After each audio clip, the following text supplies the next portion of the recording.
Olá, estudantes da primeira série do ensino médio. Sejam bem-vindos a mais uma aula de geografia aqui no Centro de Mídias. Eu sou a professora Luíse Coutinho e estarei junto com vocês, estudantes e professores da rede, participando das interações via chat. A nossa aula de hoje é sobre os biomas terrestres e quem vai apresentar, claro, é o professor Antônio Russo. Tudo bem, professor Antônio? Tudo bom, professora Luíse? Né? Finalmente, né, uma aula aqui ao vivo de geografia, já estava até com saudades, está até perdendo o costume aqui de vir aqui no estúdio, para as aulas, né, do ensino médio de geografia. Né? Espero que vocês estejam preparados, teremos aí o início aí do quarto bimestre, né? E antes disso a professora vai falar aí, né, sobre as habilidades, né, e o tema da aula. Né? Exatamente. Então vai aparecer aí na tela para vocês a habilidade que trabalharemos na aula de hoje e os temas e conteúdos já do quarto bimestre. Então a nossa habilidade é comparar características geográficas dos diferentes domínios naturais, estabelecendo relações entre os biomas. Temas e conteúdo: os biomas terrestres, clima, cobertura vegetal. A nossa aula hoje está muito bonita, até os gráficos estão lindos aí. Mais uma aula riquíssima em imagens. Falando em imagem, a gente vai começar a nossa aula assistindo a um vídeo, estudo sobre a diversidade na Antártica, e fiquem ligados porque na sequência já tem uma atividade. Vamos lá? Olha, e a nova base brasileira na Antártica, que deve ser inaugurada amanhã, vai permitir estudos ainda mais completos da biodiversidade única que existe por lá. Vamos ver. Na ilha de Rei Jorge, na Antártica, militares da Marinha fazem os últimos ajustes para a reinauguração da Estação Comandante Ferraz. O novo centro de pesquisa do Brasil tem 17 laboratórios e pode hospedar 64 pessoas. O governo federal investiu cerca de 100 milhões de dólares na reconstrução da estação. O projeto de engenharia da Comandante Ferraz foi desenvolvido para reduzir os impactos ambientais. 30% da energia consumida no centro de pesquisa vem de fontes renováveis, produzidas por placas solares e por uma mini usina eólica instalada no local. Outro detalhe que chama a atenção é que o calor que os geradores de energia emitem, ao invés de ser lançado para o ar, é canalizado para aquecer a usina. Toda a estação está sendo mantida a temperatura de 24 graus apenas com esse calor que antes seria desperdiçado, sem nenhum outro tipo de equipamento para produzir calor que consuma diesel. Luiz Rosa, que é professor de microbiologia da Universidade Federal de Minas Gerais, é um dos primeiros pesquisadores que vai utilizar as novas instalações da Estação Comandante Ferraz. Ele estuda fungos que são encontrados apenas no Polo Sul. A pesquisa pode ajudar no desenvolvimento de novos antibióticos que poderão ser usados para tratar doenças como dengue e chikungunya. Aqui a gente tem uma biodiversidade alta desses organismos, dos micro-organismos. E eles têm uma versatilidade metabólica, eles produzem várias substâncias. Então, como eles estão isolados geograficamente, a gente pode ter vias metabólicas únicas produzidas por esses organismos, que podem gerar novas substâncias, ainda não descritas, que podem ajudar no combate a essas enfermidades brasileiras. O Brasil faz parte de um seleto grupo de 29 países que possuem estações científicas aqui na Antártica. Esta presença é muito importante. Afinal, de acordo com o Tratado Antártico, somente a nação que desenvolver pesquisas aqui poderá definir o futuro do continente gelado. Aqui é a maior reserva de água doce do planeta. 70% da água doce está aqui.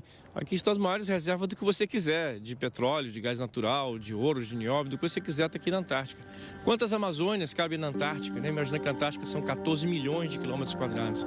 Então existe um potencial enorme. E o Brasil é um dos poucos países, só 29 países, tem direito a decidir o destino desses 14 milhões de quilômetros quadrados. Por quê? Porque faz pesquisa.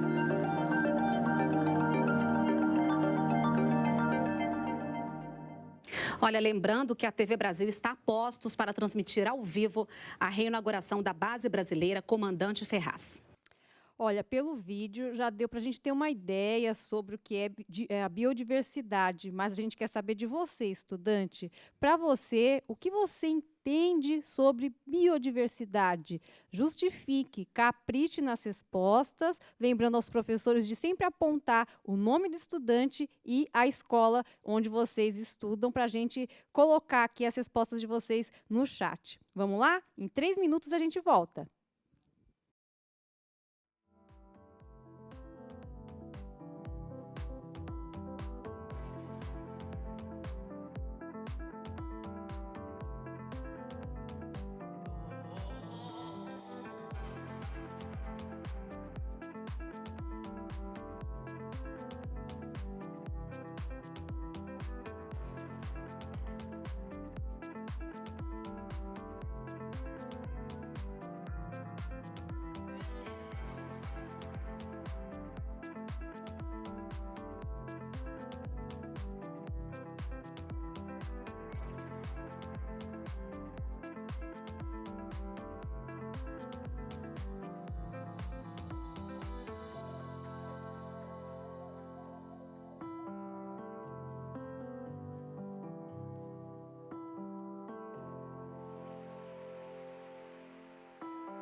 Voltamos, muitas interações aí, professor Antônio, os professores representando os seus estudantes aqui no nosso chat. A professora Cláudia, da Escola Joaquim Batista, trouxe para a gente a resposta da estudante Jordana, que disse que biodiversidade é um conjunto de seres vivos de uma região.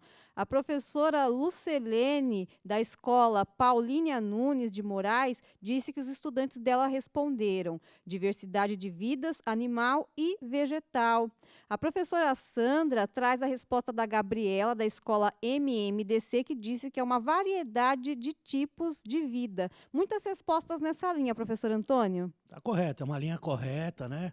Mas para a gente estar respondendo aí para vocês, acompanhem aí na tela e nós vamos responder o que é a biodiversidade. Então, o que é a biodiversidade? É a diversidade de formas de vida da Terra, incluindo todos os seres vivos que fazem parte de um ecossistema, desde plantas e animais a micro-organismos. Segundo a definição da Convenção sobre Diversidade Biológica, biodiversidade significa a variabilidade de organismos vivos de todas as origens, compreendendo, dentre outros, os ecossistemas terrestres, marinhos e outros ecossistemas aquáticos e os complexos ecológicos, compreendendo ainda a diversidade dentro de espécies, entre espécies e de ecossistemas. O termo tem como sinônimo a diversidade biológica. Então, a biodiversidade contempla tanto a diversidade encontrada nos ecossistemas naturais, como naqueles com interferência humana ou antrópicos. Às vezes, o termo é usado para representar a riqueza de espécies. Então, o que foi respondido aí no chat está correto. Né? Um belo resumo aí do que realmente nós falamos aí sobre a biodiversidade, né? Porque a palavra, né, a questão aí do termo bio, né, é vida. Né? Então, tudo que tem vida faz parte da biodiversidade, né? Como a gente vai ver, por exemplo, biomas mais para frente, que aí já tem, né, questões mais complexas do que propriamente a biodiversidade.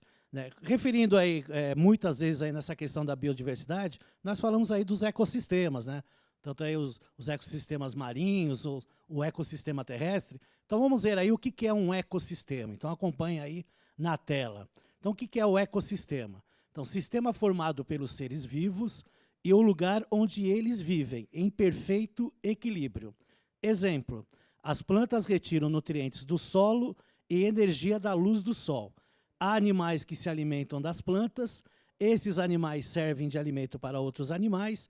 Quando morrem, os seres vivos se decompõem e fornecem nutrientes ao solo, que vão novamente ser aproveitados pelas plantas num ciclo de vida em que cada ser tem importância fundamental. Então, dentro de cada ecossistema, então você vai ter, por exemplo, um bioma que ele pode ter inúmeros ecossistemas. Então, esses ecossistemas têm as suas próprias cadeias alimentares, né? Isso aí vocês aprendem aí em ciências, em biologia, né? E que faz esse ciclo de vida que foi citado aí nessa relação de ecossistema. Então, a biodiversidade é o conjunto de seres vivos que nós temos em uma dada situação, né? Colocando aí os ecossistemas naturais, né? Que são tanto os terrestres como os marítimos, e dentro dessa questão aí nós temos os ecossistemas. E os ecossistemas, eles vão estar onde? Eles vão estar nos biomas, né, que nós denominamos aí esses complexos, principalmente nessa relação vegetativa e climática que nós temos nos biomas. Né? Então, novamente, né, biomas, bio, de vida. Então, o que é um bioma? Então, acompanhe aí na tela, por favor. Bioma é um conjunto de vida vegetal e animal, constituído pelo agrupamento de tipos de vegetação que são próximos e que podem ser identificados em nível regional com condições de geologia e clima semelhantes e que, historicamente, sofreram os mesmos processos de formação da paisagem, resultando em uma diversidade de flora e fauna própria. Então, além da gente ter a questão da diversidade da fauna e da flora, já entra aí a questão geológica do território, né, principalmente a questão do relevo, que vai influenciar na vegetação e, obviamente, vai influenciar no habitat do ecossistema desses seres vivos, que também formam aí essa cadeia alimentar que nós vimos aí nessa questão do ecossistema. E o clima. Né? Logicamente que a principal característica de um bioma é a vegetação. Por isso que quando nós denominamos os biomas, nós chamamos de processos vegetativos. Então, o bioma da Caatinga, o bioma do Cerrado, que são denominações vegetativas, porque, na realidade, nós temos esse processo principal. Mas a influência do clima, a influência do relevo e a influência dos seres vivos são importantes dentro desse bioma, que são característicos por regiões. Perfeito, professora? Perfeito. E agora a gente vai ver mais um vídeo que vai fazer uma pergunta aí para nós. O que é a adaptação baseada em ecossistemas? Já já a gente volta. As our planet gets hotter, we need to find better ways of adapting to extreme weather.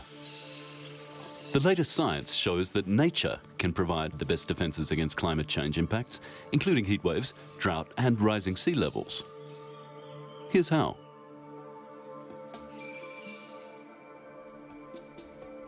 As the ice caps melt, sea levels are rising. Many major cities are already threatened by flooding and erosion. Now, we can try to fight this with expensive projects like building seawalls, but there's often a more holistic and cheaper solution. Nature. For example, planting mangrove forests defends against coastal flooding and storm surges. Mangroves weaken the strength of the waves, which stops the shoreline from crumbling into the sea. Coral reefs also provide flood defences by breaking big waves and absorbing their energy before they hit the shore. It's predicted there will be more and more heat waves in the years to come. In fact, it's already happening. But we have a major problem in the way we try to keep cool. Our air conditioning systems use tons of fossil fuels, which only makes the problem worse. While our houses stay cool, the planet doesn't. But again, nature has an answer. Bringing nature into cities can help keep the temperature down. Trees release water through their leaves, just like we cool down by sweating. And urban lakes and rivers also help keep temperatures low. And by using nature, we get extra benefits. Green spaces filter toxic air pollution. They can be used for recreation and they're beautiful. Drought is a major impact of climate change, and scientists predict it will become even more common in the years to come. This is a major problem, especially in poorer parts of the world where many people still rely on rain for farming. But trees and wetlands act like sponges, absorbing water and recharging groundwater supplies. So when we cut down trees, droughts get worse because rain flushes straight through the soil instead of being stored for times of need. But when we keep our forests, lakes and rivers healthy, then we're also protecting our water supplies. Coastal erosion, heat waves and drought are just some of the climate impacts that can be tackled using nature. This nature-based approach is called ecosystem-based adaptation, restoring and protecting ecosystems to help people adapt to climate change. But the really amazing thing about ecosystem-based adaptation is that it protects both people and planet.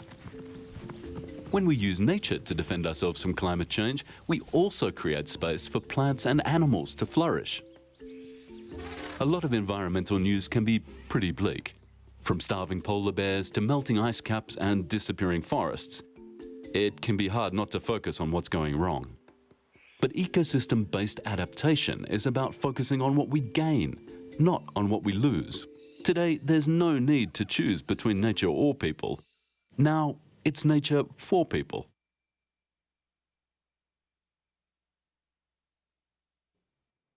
Bom, na aula de hoje a gente já apresentou aí em linhas gerais as definições de fauna, flora, bioma, biodiversidade e ecossistema. Agora está na hora de saber se vocês, estudantes, ficaram ligados na aula até aqui. Vamos para uma atividade.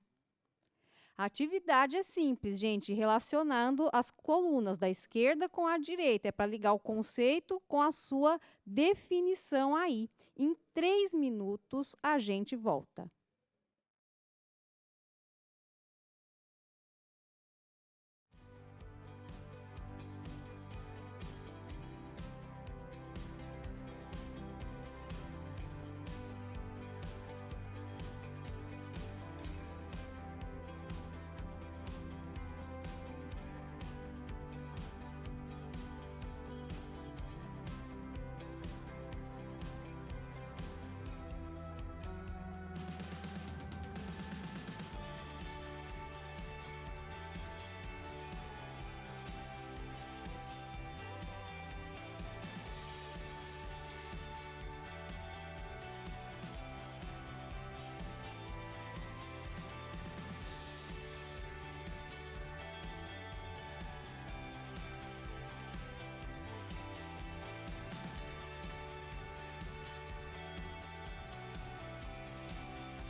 Voltamos aí desse exercício, dessa atividade. Vamos colocar algumas respostas que estão chegando agorinha aqui, saídas do forno no nosso chat. O professor Matias trouxe a resposta dos estudantes.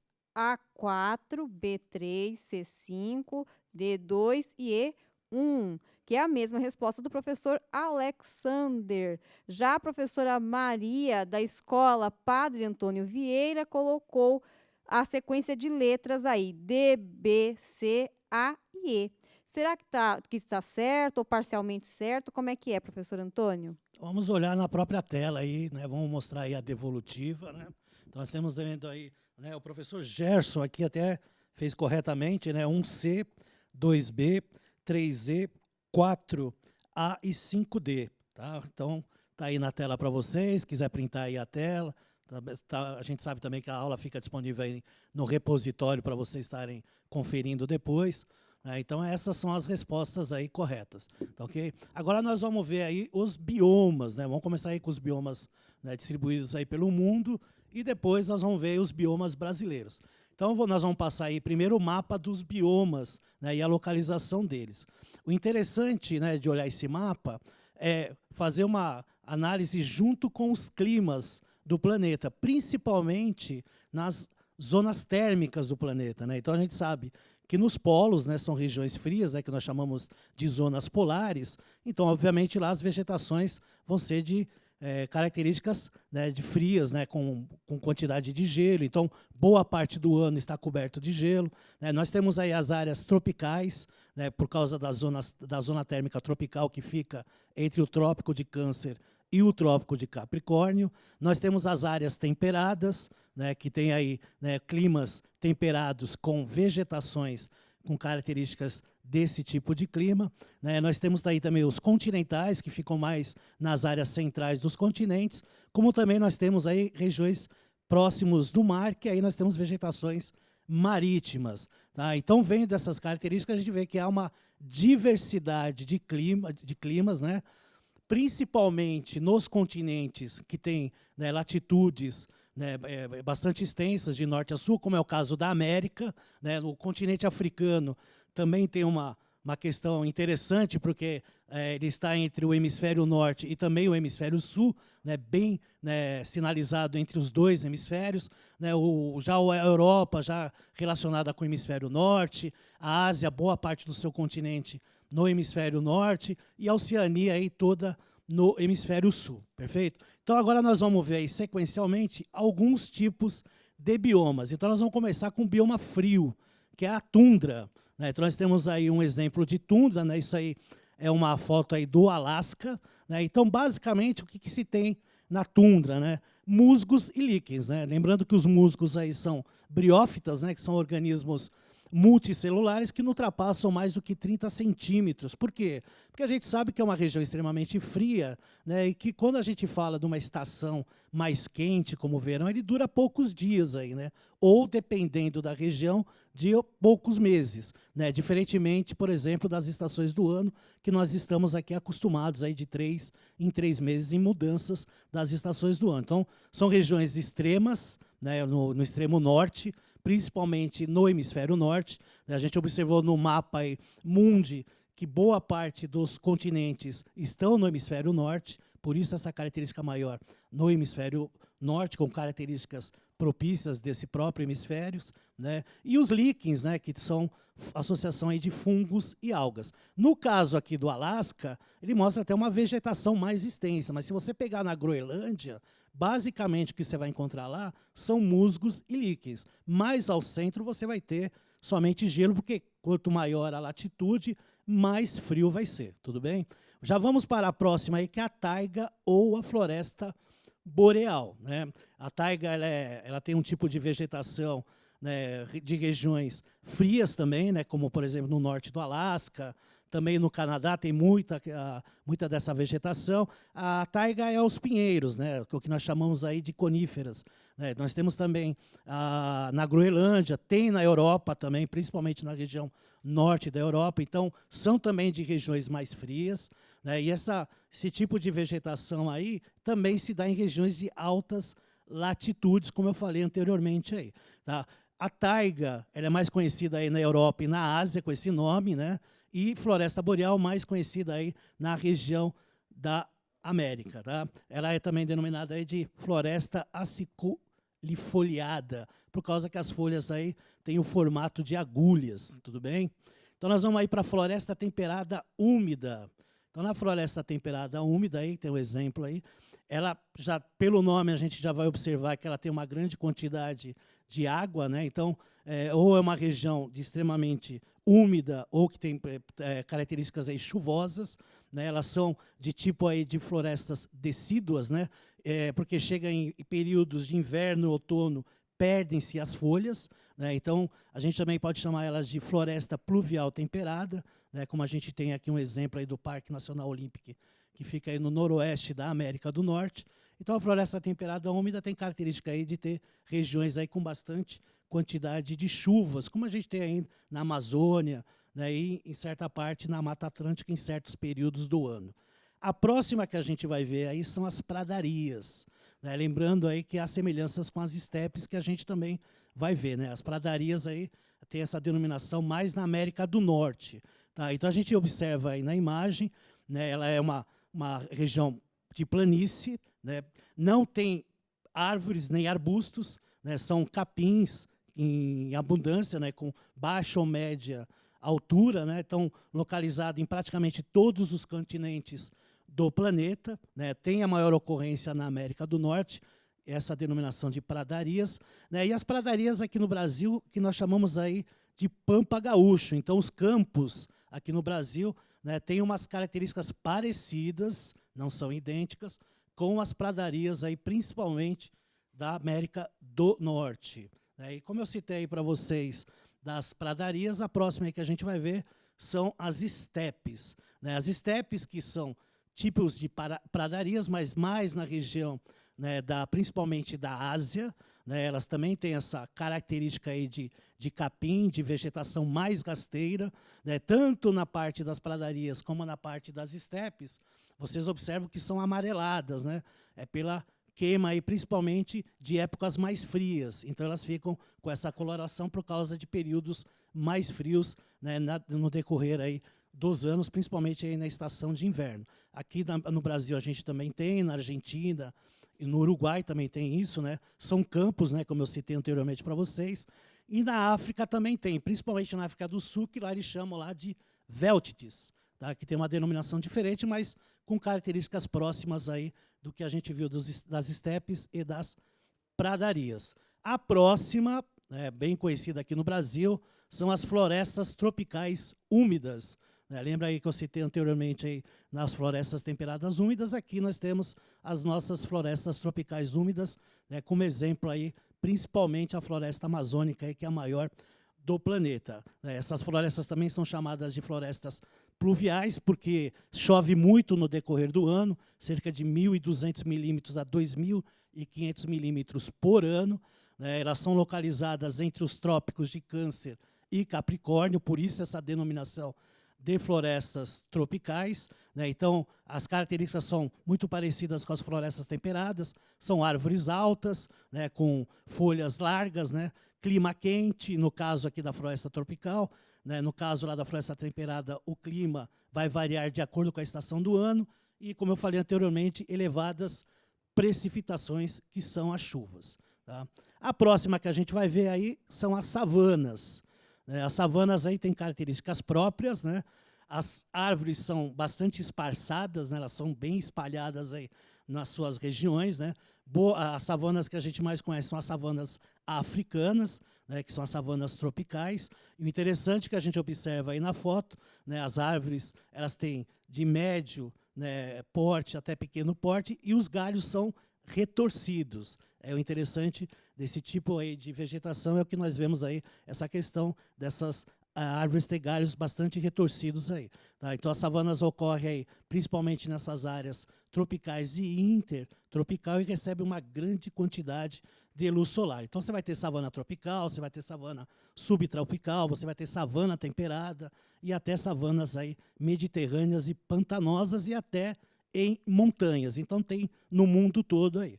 E a última aí que nós vamos ver são os desertos. Né? Nós temos aí um deserto aí no Novo México, né, na região lá dos Estados Unidos. São tipicamente áreas que têm pouca chuva, né, em torno de menos de 250 milímetros a 400 milímetros no ano. né, se fizer aí uma relação, né, lembra que eu falei, né, as florestas aí tropicais aí tem de 1.200 a 2.500 milímetros de chuva durante o ano, então bem menos aí do que as outras florestas aí, né? Então, condição de pouca chuva e perda de água pela evaporação, pelo excesso de calor, principalmente no dia, são características desse tipo de vegetação, tá? Então, torna aí a região extremamente seca. Tá? A amplitude térmica ela é bastante também elevada, porque de dia faz muito calor e à noite faz frio, por isso que a gente fala que a amplitude térmica é elevada, né? Mas temos tantos, eu estou citando aqui o deserto quente, mas nós temos desertos frios também, né? Que é o caso, por exemplo, né, o deserto da Antártida, que é o maior deserto do mundo, né? Ele tem mais de 14 mil quilômetros quadrados. O deserto quente maior é o deserto do Saara, com um pouco mais aí de 14 milhões de quilômetros quadrados e 9 milhões de quilômetros quadrados do deserto do Saara. Só que o deserto mais quente que nós temos é o deserto do Saara, mas o mais seco é o deserto de Atacama, aqui na região aqui da Cordilheira dos Andes, aqui na região do Chile, com a Argentina aí. Tudo bem? Então, o deserto mais quente é o deserto do Saara, o deserto mais seco é o deserto de Atacama, aí só para ilustrar um pouquinho mais essa aula. Né, professora? Pois é, falando em ilustrar, agora o professor deu um passeio pelos biomas do mundo, mas antes da gente falar dos biomas do Brasil, vai ter uma atividade aí de sondagem para vocês. Quais biomas brasileiros você, estudante, conhece? Em 2 minutos a gente volta.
Voltamos, muitas respostas aqui no nosso chat. Eu vou selecionar a resposta de uma estudante que está aqui representada pela professora Aline, da Escola Estadual Professora Carlina de Caçapava de Melo de Santo André, e ela traz a resposta do estudante Pedro Cunha Goya, que diz Mata Atlântica, Pampas, Cerrado, Pantanal, que é a linha da maioria das respostas aqui no nosso chat, professor Antônio.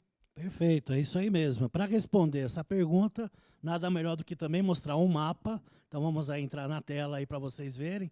Então nós temos aí os seguintes biomas brasileiros aí: a Amazônia, né, a Caatinga, o Cerrado, a Mata Atlântica, o Pampa e o Pantanal. E aí nós temos todo aí o sistema costeiro marinho aí, né, formando aí um grande ecossistema que nós temos no nosso país, que é rico aí tanto na questão da fauna e da flora. Vamos aí também ver aí algumas características desses biomas, né? Então vamos começar aí com o da Amazônia, né, o maior bioma aí do mundo. Então as características aí da Amazônia é que ela possui uma floresta tropical, que é a maior do mundo, equivale a 1/3 das reservas de florestas tropicais. ela tem, para vocês terem uma ideia, mais de 4 milhões de quilômetros quadrados, né, segundo aí dados do IBGE. Ela contém 20% da disponibilidade mundial de águas, né, tem o maior aquífero do mundo, né, é bom retratar isso aí. Né, muitos falam aí do aquífero Guarani, o aquífero Guarani é o segundo maior. O primeiro aí é um aquífero que está na região da Amazônia. Aí. Tem grandes reservas minerais e um delicado equilíbrio de suas formas de vida e muito sensível à interferência humana, como acontece em todos os biomas que nós conhecemos aí.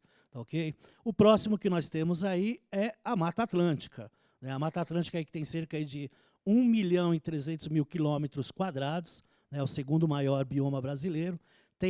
Nesse bioma está em 17 estados do Brasil. Né? Hoje aí tem cerca de 29% da vegetação original, está em 13% aí do território brasileiro. 50% da população brasileira ocupa esse bioma, né, mas apenas 27% de sua cobertura florestal original ainda está preservada, entre 27% a 29%. Ok? A próxima que a gente vai ver aí é o Cerrado, né, que tem em torno aí de 2 milhões de quilômetros quadrados. Né, ocorre aí principalmente no Planalto Central, ocupa aí aproximadamente 24% do território brasileiro. Como eu falei anteriormente, né, o Cerrado é reconhecido aí como a savana brasileira. Né, até a década de 1950, os cerrados mantiveram quase inalterados, né, mas aí teve a construção de Brasília, né, então teve essa questão aí de malhas rodoviárias, né, e aí se perdeu um pouco dessa questão aí da cobertura vegetal e essa agricultura intensa, e tem uma agricultura intensiva no Cerrado, né, principalmente aí de grãos. Né, e a criação do gado bovino também se destaca aí economicamente nessa região. O outro é a Caatinga, né, mais de 840.000 quilômetros quadrados, ocupa 10% do território nacional, tem uma relativa riqueza biológica, não se compara aos outros, porque é uma região mais seca, né, tem uma grande alteração aí por causa da agricultura, principalmente de subsistência e a pastagem, que é muito utilizado aí. Tem a questão do desmatamento e da queimada, né, são praticamente aí comuns aí no preparo do território para a agropecuária. Né, então, além de destruir a cobertura vegetal, também prejudica a manutenção de animais silvestres, a qualidade da água, o equilíbrio do clima e do solo. Né, e, originalmente, é ocupada por esse bioma, aproximadamente 36% já foram alterados aí pelo ser humano. O próximo que a gente vai ver é o Pampa, né, com pouco mais de 176.000 quilômetros quadrados. Tem aproximadamente 2% do território nacional, é caracterizado por um clima mais chuvoso, sem período seco, tem temperaturas que chegam a ser negativas em algumas regiões, né, influenciam a vegetação, tem uma área abrangência do bioma do Pampa, atividade humana, né, principalmente a questão do pasto, lembra que eu falei de campos aí vegetativos, né, então tem atividades agrícolas e principalmente aí o cultivo do arroz. E o último aí que a gente vai ver aí, que é o menorzinho de todos, é o Pantanal, né, com um pouco mais de 150.000 quilômetros quadrados, né, também em torno aí de 2% do território nacional, né, tem uma formação bastante diferenciada, né, reúne aí representantes de quase toda a fauna brasileira. Né, o Pantanal é o mais preservado, embora a criação de gado seja uma atividade importante economicamente na região, aliada às atividades de turismo, tudo bem? Então, são esses aí os biomas brasileiros. Nós vamos deixar aí uma atividade para vocês printarem, fazerem depois aí, porque não vai dar tempo, né? A aula rapidamente acaba, né? Então, isso acontece. Então, printe a tela, responda essas perguntas, os professores depois vão corrigir, né? Então, prestem bastante atenção. A próxima tela tem um Saiba Mais para vocês estarem pesquisando, né? Tem um folder sobre os biomas brasileiros, né? O Ministério do Meio Ambiente. Entre no site do Ministério do Meio Ambiente, tem muitas informações aí sobre as questões, né, da vegetação, dos biomas, né, as áreas climáticas, tudo tem a ver com isso aí, tudo bem? Então, ficamos por aqui. Professora Luíse, né? Muito obrigada pela aula, professor Antônio, aos estudantes e professores que participaram aqui conosco e, claro, não deixe de avaliar a nossa aula através do QR Code e do link que aparece aí na tela para vocês. Então, matamos a saudade da aula de geografia, que faz tempo que não acontecia, né, professor? Então é isso. Até a próxima, pessoal. Tchau, tchau. Tchau, pessoal. Até a próxima.